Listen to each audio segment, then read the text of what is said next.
You've joined us for the Universal Screening Overview.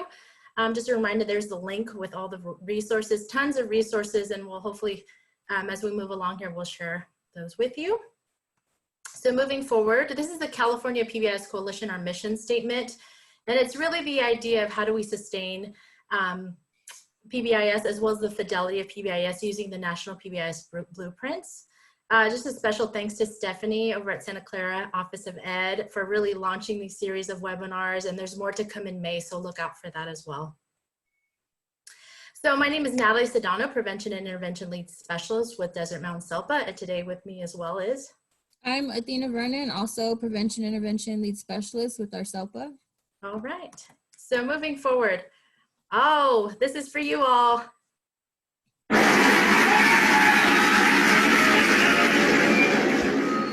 This is our way of just saying, in the midst of all this that's happening, just congratulating you and your hard work, because I know there's a lot of different venues we have to look at, different platforms to really support our students and our families. And so this is a gift. It's just one way that we're providing support, and we wanted to share that with you, is through our PBIS plugged in, as well as our parents plugged in. And it's really the idea of sharing resources, sharing different tips, sharing just different things that are being rolled out through PBIS.org. Anything else to add to that, Athena? So just for instance, that PBIS plugged in for all of you practicing those Jedi mind tricks to get student participation on virtual learning. We've got some helpful tips in there, a quick video, and there's also a guide that we pulled from PBIS.org to help walk you through creating behavior expectations for remote instruction. So it's really helpful stuff in there. And the Parents Plugged In, we're really excited about that. It's just an opportunity to give our parents resources, different tips and tricks. Craig, thank you so much, is putting in on our website so you can access that and see what that looks like. So again, we're trying to be creative as well as what that looks like for our community in the high desert. All right, so moving along, who are we? CA Help is the California Association of Health and Education Linked Professions. And it's really these entities coming together to really look at the different work, not only supporting our special education folks, educators, students, but also encompassing our general education students. So we have our Desert Mountain SELPA, our Desert Mountain Charter SELPA, because we also support charters, as well as our Desert Mountain Children's Center. And that's typically clinician provided at each school site, providing either individual or group counseling. So really that's who we are. I'm sure a lot of you guys are Zoom-a-thoning, right? This is not your first Zoom. So with that being said, we are recording and it will be available on pbisca.org. If you do not want to be recorded, feel free to turn off your video, and that's fine. But we do ask that you stay engaged with chat using the chat box, and we'll have a couple of chat opportunities. And really it's the idea of sharing resources. So if there's something that maybe you want to note or something you want to add, feel free to use that chat as an opportunity. And just so you know, you're all muted so that we can move ahead with the content, because there's tons, and we honestly, this training is typically a whole day. So Athena and I really try to cram in as much as we can to really help you kind of develop some next quick steps. All right, so moving forward, just like any PBIS training, we have our expectations of being respectful, being responsible, and being safe. And again, we just want to thank you for this opportunity that you're here with us to really look at what this universal screening does entail. Again, just a reminder for our folks, again, to access materials, it's available where you first registered for the webinar, and that will be up, it should be up and running. I saw it this morning. So again, there's tons of resources that we made available to you all. So moving forward, everyone gets a car. Who does not want a free car? But really when we're talking about universal screening, it's the idea, sometimes we get caught up in just giving out interventions, right? You get an intervention, you get this intervention. And so what we're trying to say with universal screening, we need to look at the systems, the practices, and the data to really guide what is beneficial for our students. And again, looking at their individual needs. And so as we dive in, we'll take a look at what that looks like. So here's some here are the outcomes. So provide the rationale and benefits of universal screening. Identify criteria, because we need to look at what best suits the climate, the culture, things already happening on your campus. And then as well as introduce some example universal screening tools. And believe me, there's tons. And so we really try to condense and look at two particular tools that that are kind of easy and relatively usable right away. And usable meaning we can just kind of take that and put a plan in place to get that on our campus. So how you doing? I can't do the Joey accent, but all that to say, if we can have Cami run that poll, and really we want to know how are you familiar with universal screening tools? So if I can give you guys an opportunity to complete that survey, or that poll, excuse me, how familiar are you with universal screening?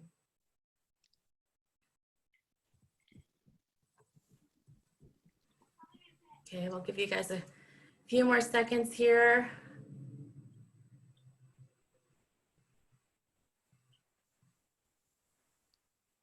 Almost, we have just about 73% here voted, 75, here we go. A couple more seconds here.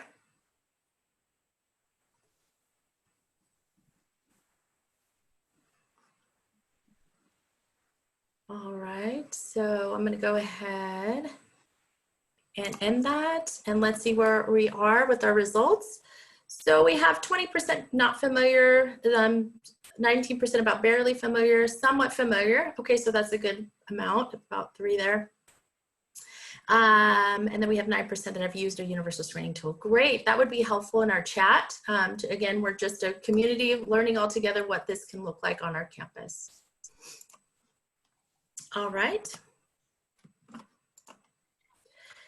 All right, Athena.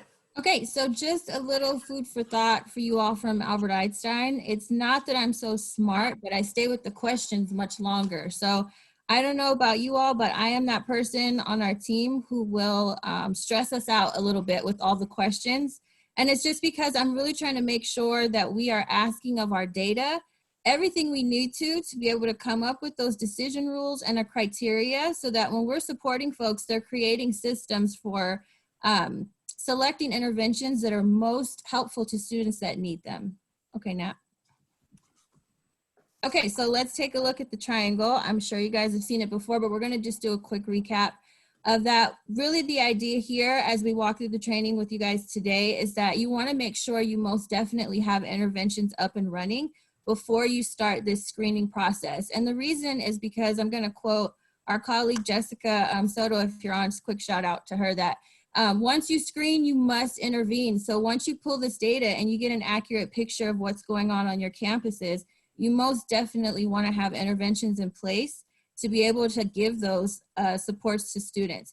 Once you look at that data though, you'll probably be able to go back later and tweak some of those supports to match the needs that you see in the data that you were able to collect. Okay, so but with that in mind, where do I start? So this might look like a typical day. If you guys can see those, I'm just gonna read out a couple of them. In the classroom, you might have kids passing notes, popping their gum, mumbling, pretending to work. There's some daydreamers on here. I think we even have somebody down there hallucinating.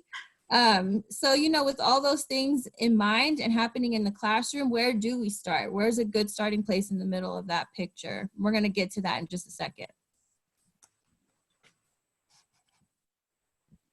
Okay, so universal screening defined. Really, this is a process to provide a brief assessment to all students, and you want to treat it as a first step to identifying students who might be at risk either academically or in a behavior category. And then just a heads up here, I'm not sure if anybody else has come across it, but we know that CDE came up with some new requirements. So for that at-risk population, we're not referring to them that way anymore. We're using the words at promise. So there's going to be a lot of updates to policies coming up in the next couple of months to replace the term at risk to at promise. Okay, so the good news is there's already universally accepted types of screenings going on in schools. So we already screen for readiness. We're already screening for academics, vision, hearing, and dental. What we're saying now is why not screen for behavior, so that we can, again, get an accurate picture of what's going on ahead of time to be able to best help our systems and come up with decision rules or criteria for how we place students in those interventions. So some more on why universal screening. You want to find students whose problems are not immediately obvious. we're going to get into this a little bit later. We're going to talk about externalizing and internalizing behaviors and how to identify those. And then again, early identification leads to early intervention. So the earlier you can identify those needs, the earlier you can come in with an intervention to support students. And then that last one, to be more effective when you're selecting interventions, and to always use your data as a third point. Basically, you want to go in with good, strong data for why you're selecting interventions, why you're placing students there. And going back to that triangle, you don't want to get too top heavy with tier 2 and tier 3 supports. If you have an accurate understanding of what's going on in tier 1, then you have a much better idea of how to implement tier 2 and tier 3 supports and who needs those. Okay, so of course, the biggest question is, aren't ODRs enough? Aren't your office discipline referrals enough? And of course, with externalizing behaviors, they provide a lot of good information as far as what we're seeing on the campus with students. But what about those internalizing behaviors? I don't know how many office discipline referrals we might have for students who are just very quiet or shy, or who are sitting in the back of the classroom with a hood on, maybe have trouble making friends. Those are not necessarily things we would see on an office discipline referral. Oh, yes. Thanks, Zach, for following up. I did get a hold of Chloe. I think we have a visitor in our webinar, we will see you at 8 in the morning tomorrow.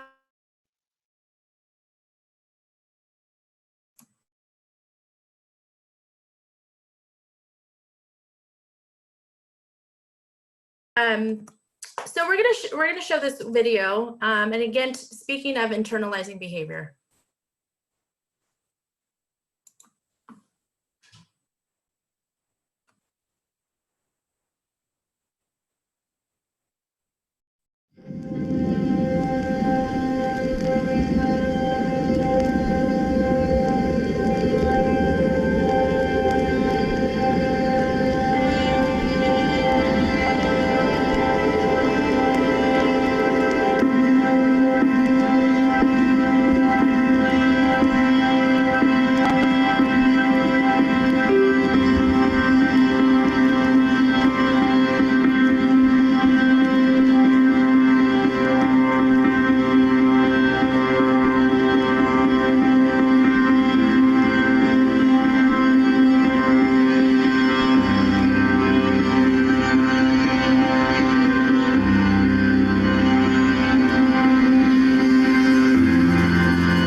Oh, I apologize about that.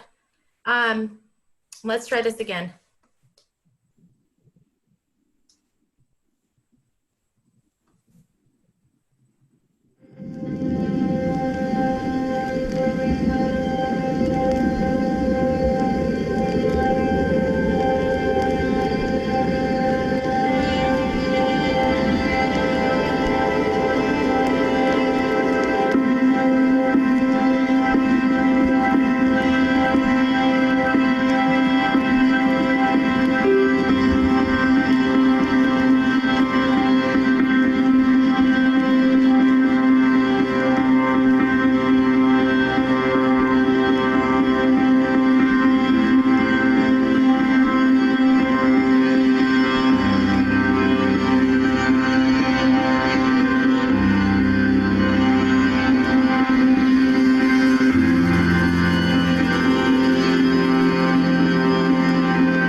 Okay.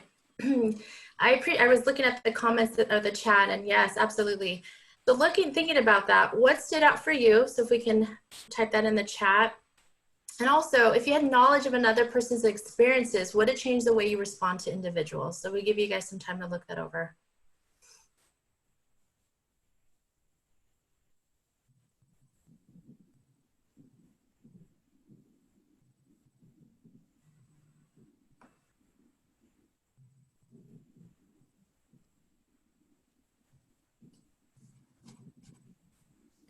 So everyone at first glance seems fine. Everyone has experiences we're unaware of.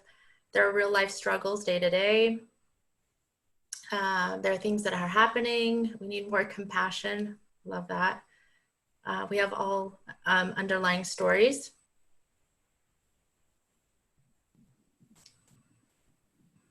And each of us has something we're going through happening.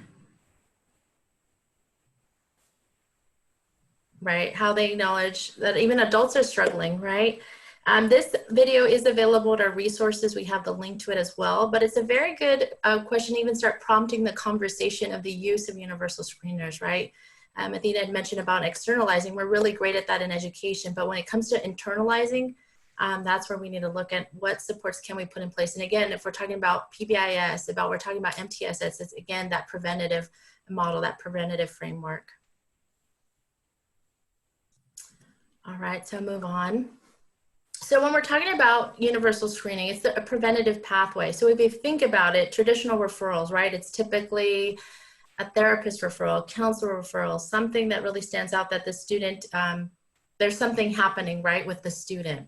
Then we look at those behavioral indicators, could be office discipline referrals or whatever you call it on campus, could be attendance, could be often in high school, it's GPA, right? Academics that make that student stand out and we need to do something. But when we're talking about universal screening, it's really laying that foundation for us to really identify early on what are some things that we can do, again, as a preventative piece for our student. And so what we know is negative outcomes if we don't identify early on. We know personal relationships are impaired. We know there's high school dropout, unemployment, substance abuse, all these things that can happen in the life of a student. And so when we're talking about universal screening, we're taking note, it's the foundational pieces and how we address these behaviors early on. Again, looking at the preventative model. And in education, we're really good with interventions, right? We have tons of things happening on our campus. For instance, we provide the daily behavior report cards, which is check in, check out, a tier 2 intervention, right? We also maybe have some social skills training that's happening maybe on our campus. We have our token economy system that's happening on our campus. But we really need to ask ourselves, how does your school determine what interventions to use with these students? And so I'll give you guys some time to put that in the chat. Again, when we're thinking about these different interventions, how does your school site determine what interventions to use with students?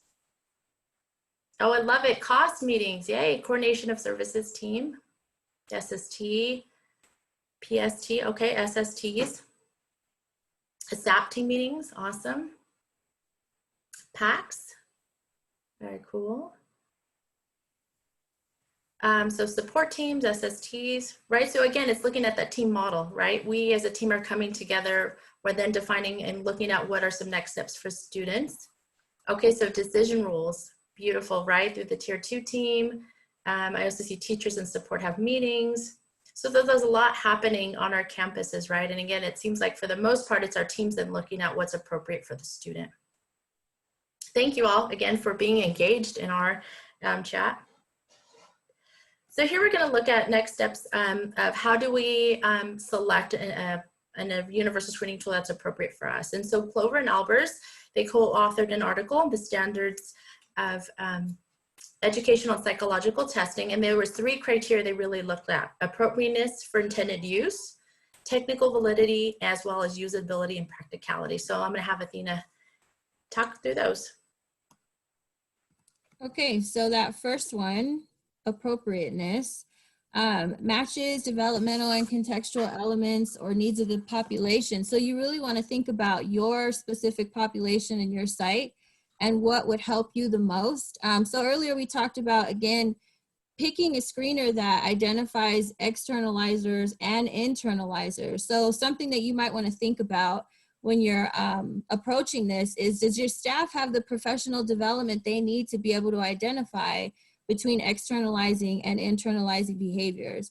Something else that might come up, and some districts that we've worked with and in their feedback, are there any other trainings that you need to think about once you start on this path? So for instance, some screeners will ask you about students in terms of, do they lie a lot?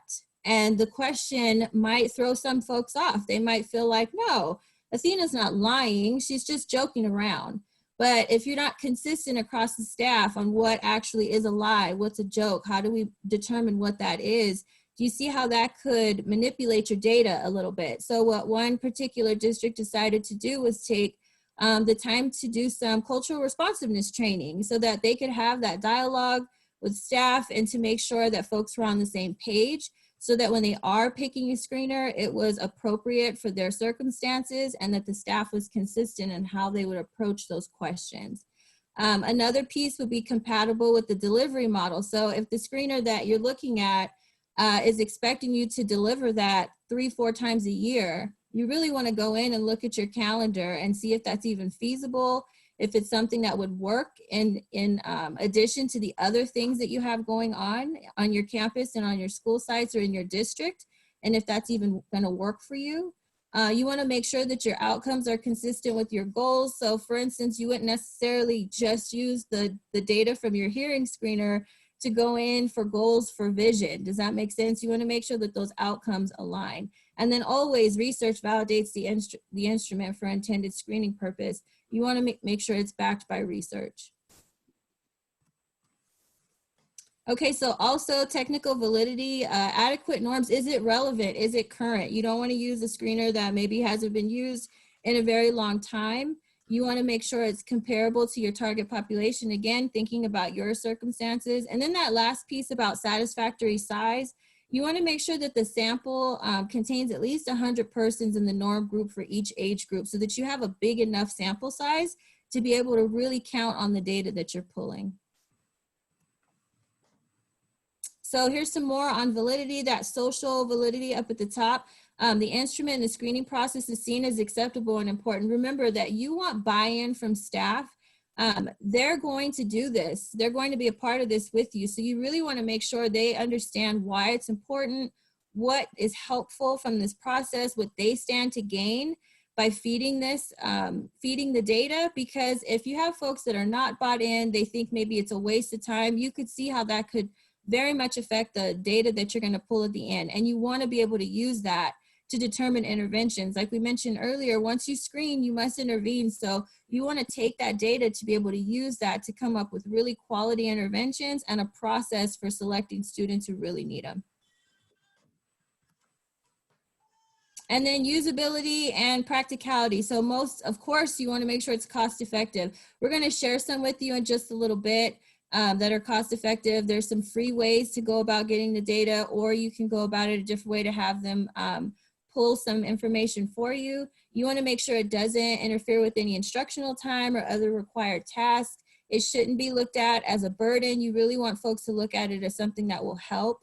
Efficient and informs interventions, like we mentioned already. Really making sure you pick a screener that includes both internalizing and externalizing behaviors in the collection of that data, and then something that can be completed quickly. It shouldn't take very long. And for the most part, teachers can go through a couple of questions, think about their students, give a response, and then move on to the next student. So it doesn't interfere. They don't feel like it's interfering with what they already have to do. All right, and so here's some examples of universal screening. The two that are highlighted on there are student risk screening scale, or the SRSSIE, internalizing and externalizing, as well as the strengths and difficulties questionnaire, or the SDQ, we'll be covering here shortly. The other ones you may be familiar with, again, there's tons. If one were to type in Google universal screening tools, tons would come up. Again, these are just some various examples. Ages and stages questionnaire is more of a developmental screener from ages 0 to 8. You have your behavior and emotional screening system, or the BASC. Do I have any school psychologists on who know the over 100 items, right, on identifying what's happening for the student in terms of social emotional needs there? So let's take a look at the student risk screening scale.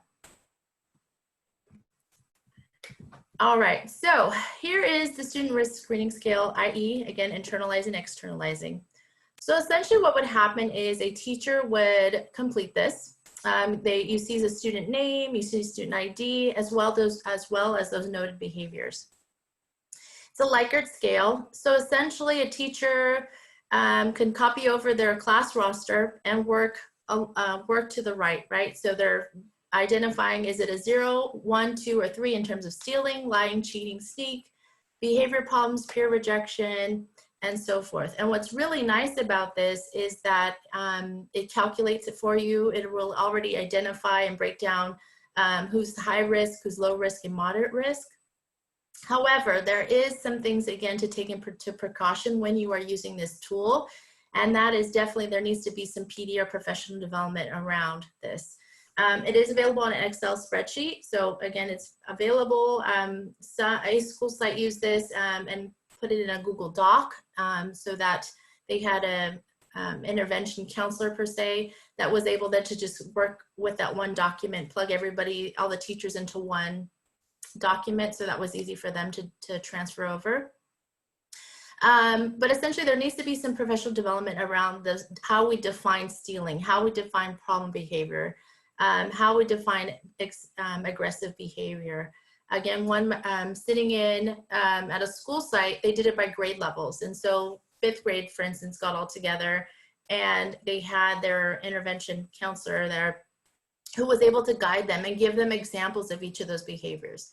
But again, prior to that, it was more of teaching. What does shy, withdrawn look like? What is, again, those internalizing behaviors versus the externalizing? And there was much PD around that. So again, there's some pieces that need to be in place prior to just rolling this out. As Athena mentioned, cultural responsiveness, right? How do we look at that and plug that in before we kind of roll out with our universal screening tool? Again, it's available online. It's an Excel. You can download that. I've seen a few people say they've plugged it into their own system. Absolutely. Again, you need to make sure that you have a system in place. And Athena will be talking about a timeline to really help set that all in motion for you all. Typically, it takes in less than 5 minutes per student. You're looking at maybe 15 minutes for a whole class. But again, we want to just make sure that we have things in place prior to screening, right? Before we look at really we need to make sure we're identifying what those behaviors are and giving examples of what that can look like. Something to do before we screen, we need to know the students at least 4 to 6 weeks prior to screening. And that's really important because we want to make sure we understand, we know the student. We've seen throughout the year, it's noted maybe 3 times a year to screen students. We've seen school sites do it twice a year. Again, if you have it's all back to systems, right? Looking at what systems you have in place, what things, looking at your timelines, you're looking at the folks that are involved. What does this all look like? Again, making sure you're taking into account what's happening at your school site. So that's essentially the SRSSIE. And again, Athena will cover some resources as well there's some videos, there's quick things to look at. But again, it's essentially one Excel spreadsheet, teacher plugging in all their students' names and working across to identify those behaviors based on that Likert scale. Next, we have the SDQ, or the Strengths and Difficulties Questionnaire. And what's nice about this is it's a little bit more detailed. There's more, let's look at some strengths of the student. So here's some examples. We have considerate of other people's feeling. Is it not true, somewhat true, certainly true? Parent, teachers, it could be self-reported as well, can do this. I believe there was 20 items or so on there. And essentially it's free. It can be free. However, if you wanted to do that online scoring, it's 25 cents per student. I have seen a school site, they hand scored them, and that took some time, but again, they had a small population to be able to do that. So again, it's just depending what that looks like at your school site. It really looks at 5 domains. So it's looking at emotional, Symptoms, conduct problems, hyperactivity, peer problems, and then pro-social. So again, it's looking at both the strengths and difficulties of the student. And again, I think it's really nice, even the student can self-rate themselves, right? Like say, hey, this is my concern, or maybe these are things that I know I'm really well in, but maybe I need some support in these other areas. So again, it just gives you a whole picture if you have the teacher as well as the parent complete those. So that's essentially the SDQ. Okay, so before we get to the timeline, I want to go to the chat. There was some really good questions in there. There was one about how do you get buy-in?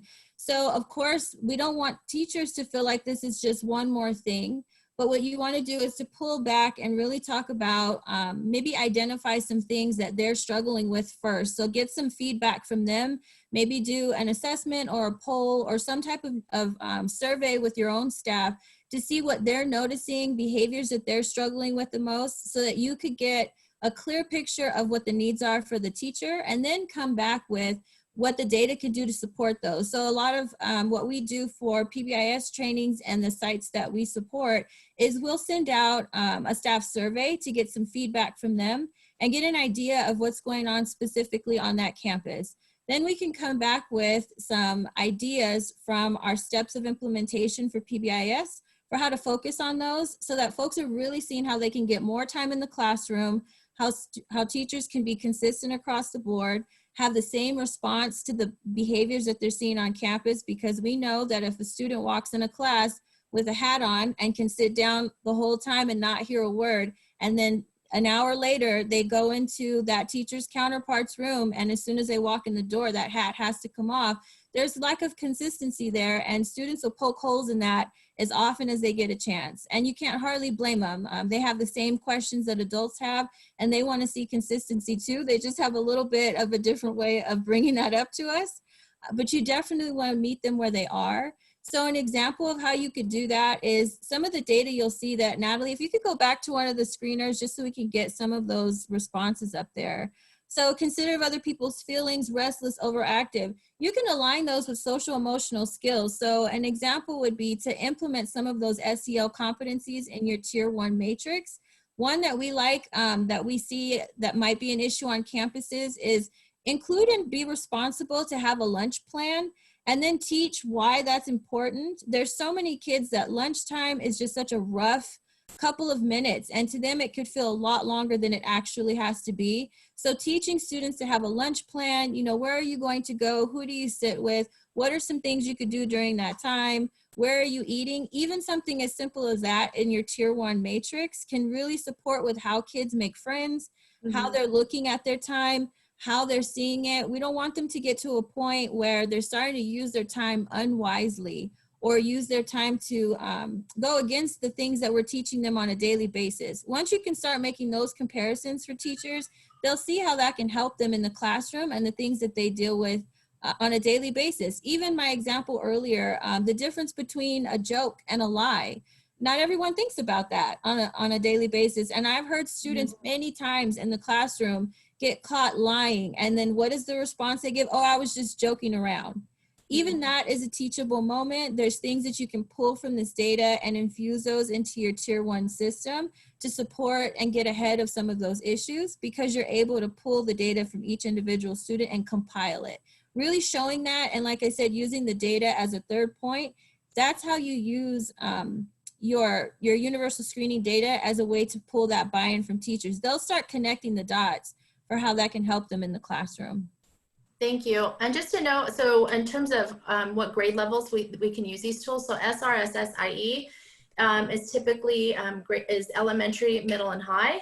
When we come to the SDQ, it's ages 3 to 17. So just so you guys know that. And again, it's going back to what population you're serving, what's on your campus, to really identify what's the best tool for us to move forward. Someone had asked about using the BASC.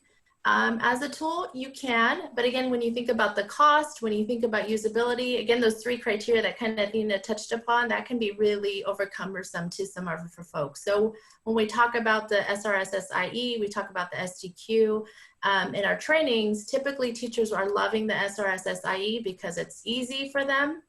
SDQ, we see our counselors, school psychologists really favor this tool just because, again, we're looking at strengths and it's a little bit more detailed. So again, it's just the usability of what those two screeners. So again, there's still much exploring by your teams. And I was even reading in the chat that some of you guys are already using these tools, and that's great, right? You've already found something that's going to benefit has benefited your process or your systems of how you identify your students. So another quick resource, and again, you'll have access to all of these later, but Natalie, if you want to put in the chat the CASEL website, that's where you can pull a lot of SEL lessons and start to align those for your tier 1 systems, depending on the data you pull when you start this process of universal screening. And to get ahead of it, you can start teaching those things and implementing those in your system now. Okay, so let's talk about this timeline. This is a great start. It starts as early as even just proposing this to a superintendent or a cabinet or a district leadership team. And it also serves as a resource within a resource. If you have the electronic version, which you will, as you walk through this, you'll be able to also click on a guide within this for how to go about creating that district leadership team, some things you should be thinking about as far as who should be a part of it. And then it walks you through potentially even to the right there time of the year when you might want to do this. So I believe somebody earlier in the chat said, should we start this at the end of the school year? You really want to look at what goes on in your school year. Every site will be a little bit different. For us, we tend to host this training towards the end of, not at the right at the end of the school year, but a few months out, so that folks could pull their calendar for the following year and start backwards planning on what that could look like. Because again, depending on the screener you choose, and the frequency at which you need to administer it, you want to plan for maybe 2 or 3 times that you're going to administer the training, or I'm sorry, the screening, and then pulling that data back and again, sharing it with staff. Even if it is your counselors that are using it for interventions, it's good to have everyone on campus aware of what it is you're pulling, why you're using it, and what students will get what supports, because everyone's a part of that process. Even if counselors are the ones handling it or they're manning that, everyone feeds into that data and everyone will be a part of it. So it does follow also implementation science. If you can see that walking down the timeline, it talks about ensuring school leaders develop fluency with explaining the need and the value. Again, PD for the difference between internalizing and externalizing behaviors is very important, and it'll help you with that buy-in. So let's go to the chat real quick. Okay, so we've got the CASEL website up there. As a program coordinator, how do I get direct assistance, suit buy-in, and creating a district team, especially with budget cuts? Again, I go back to the data and using that as a third point. So we know on a school campus, the best way to get buy-in for even professional development and trainings, you really want to make sure your principal or another administrator who can make those decisions is part of that process. And a great way to get their attention is to show them, give them an idea of what's going on in tier 1 and how that affects tiers 2 and 3. If I know and have an accurate idea of what's going on for just about everybody on the campus, and I know how that's going to affect what we can give in tiers 2 and 3, that could help with some of those budget pieces. It could help with how many staff are available to facilitate those supports in tiers 2 and 3. And for districts that are feeling like they need more people, they need more things, they need more money, that's probably a good time to take a good reflection of what's going on in tier 1. Things change. Even the situation that we're in right now, we're not sure what new behaviors we'll see when students return to campus or what returning to campus will look like. That tier 1's going to change a little bit for a lot of us. So the faster you can get ahead of some of those things, again, intervening and screening earlier, then you could come in and get ahead of what interventions you might need because of situations like the one we're in right now. And I guarantee there's going to be district administrators who are thinking about that before school opens back up. Yeah. So buy-in, agreement, and need for SEL, how do we push through? I'd like to be involved in the LCAP to voice more. Again, so I'm looking at the comments. You guys are asking the right questions. You definitely can use some of the resources that we put together in the folder. The video that was in here today, we use very powerful. There's another video, did you know? It talks about how technology has changed and how that's changed the game for teachers. We see that now even more so with virtual and distance learning. It's really changed the game for us. you guys are meeting that need and rising up to the challenge, but it'll definitely change our systems a bit, and we want to be able to respond to that effectively. Just a little side note, so SEL, right, that's the big word right now in education. But essentially, if you think about this universal screening tool, those really do tie hand in hand. One example I've seen, actually a school site, they took the SDQ, the Strength Difficulty Questionnaire, and they aligned it with the CASEL, I can't even think of it, this CASEL domain, so I'm saying not the right word. You guys know what I'm talking about here. But essentially they aligned those, and so it was easy for them to then identify what are some next steps. And again, looking at that tier 1 was really helpful, because if we're getting a ton of students with internalizing behaviors, then we need to look at what's happening then school-wide, right? Thank you. Competencies. Thank you, Trisha. Thank you. So they looked at that, and that was really the helpful tool that they needed to kind of identify and support even teachers to say, hey, what do we do in the classroom? What can I do? Because I want to help my student. And so again, it became more of a tier 1 conversation rather than looking at, okay, maybe some tier 2, some small group. Let's really go back to that simple idea of tier 1 supports for all. Awesome. Okay, so next we have some communication considerations for you all. So we want to just remember that this is not meant to be in any way diagnostic. However, there's going to be some parents that feel or see it that way, so you want to get ahead of that. So we went ahead and included some best practices here for you all. You want to make sure it's included as part of a standard communication with families. As district-wide screening, it's designed as a tool for schools to be proactive in how they're supporting students. So again, families that have, 3, 4 kids, they'll notice there's inconsistencies in maybe what their students are receiving. This is a great way to show them that you're trying to come up with a consistent system to make sure that their children are receiving the supports that they need, and that you're using something to accurately reflect what that should be for them, and that they can expect it to be consistent year after year, whether they have a 3rd grade student now and a 6th grade student next year, and so on and so forth.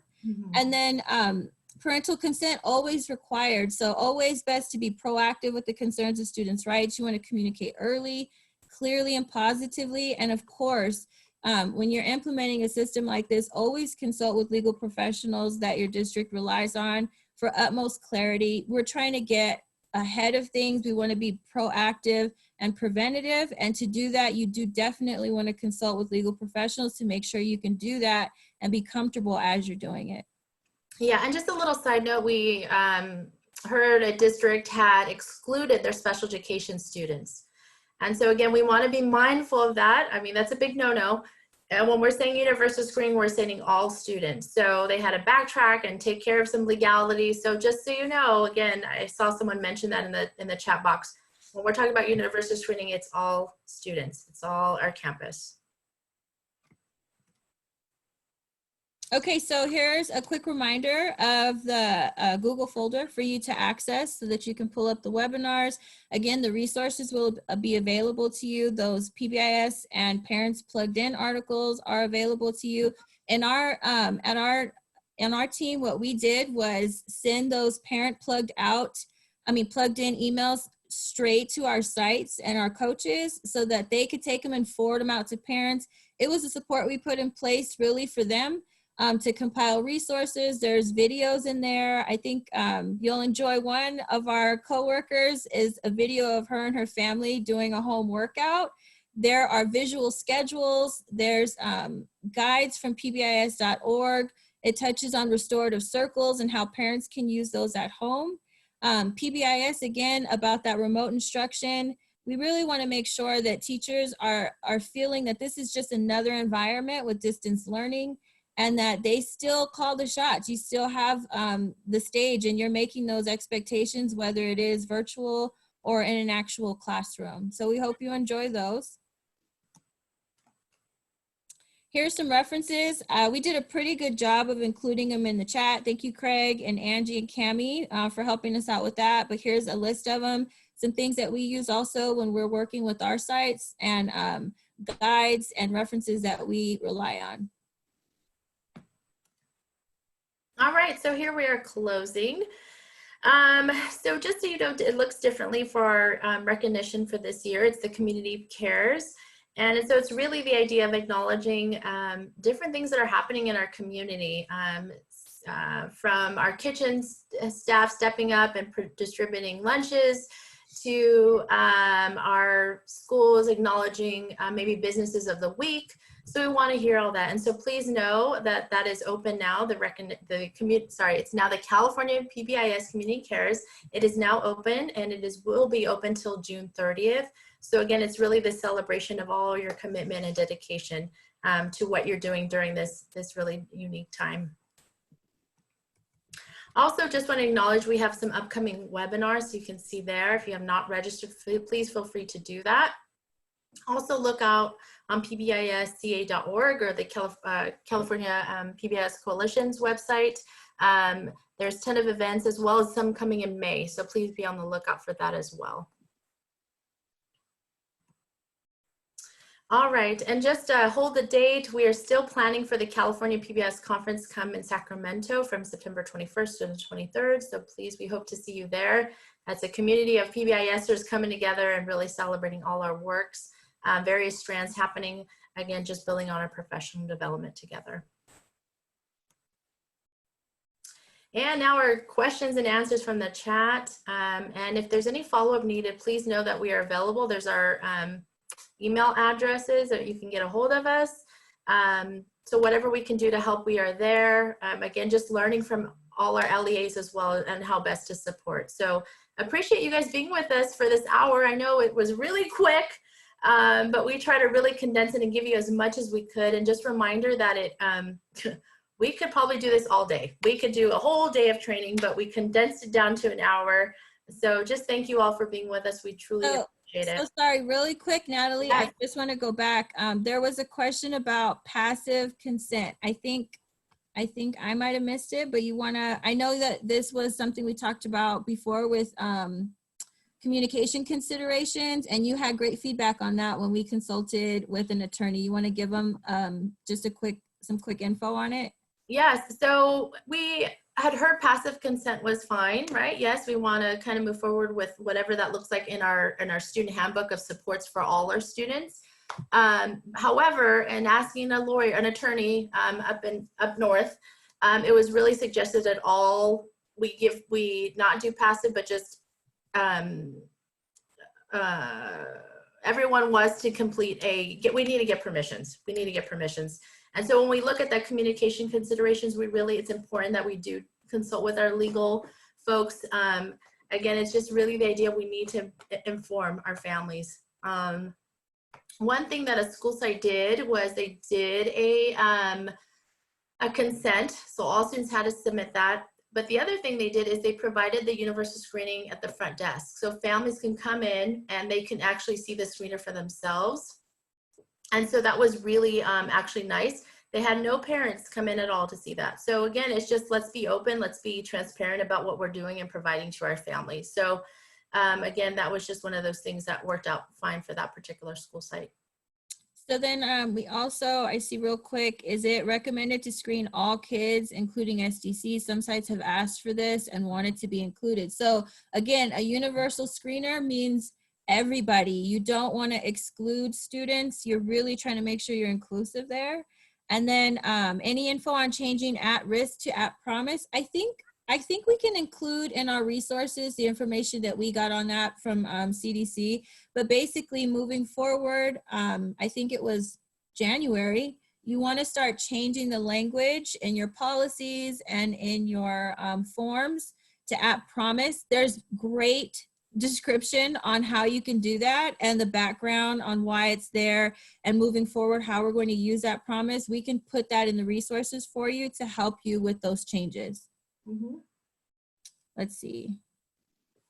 Again, just thank you all for being here. I'm actually going to move this slide next to your feedback, and that's really important because then I'll determine what kind of things you guys are in need of. And again, we're building platforms and ideas for come May. So again, anything that would be helpful for you all, we want to hear you. It is looked at. Athena's part of that group that gets to look at those evals. So again, we want to make sure that you guys say what you need, and that's what we're here for. We're being asked if we can put the eval in the chat. Thank you. Thank you, Craig. Thank you. There you guys go. Okay, again, thank you for all your responses. You guys were a good group. We hope you enjoyed the resources to take back and have this conversation with your own sites and districts. Yeah. Again, we included that in the resources to start having those conversations.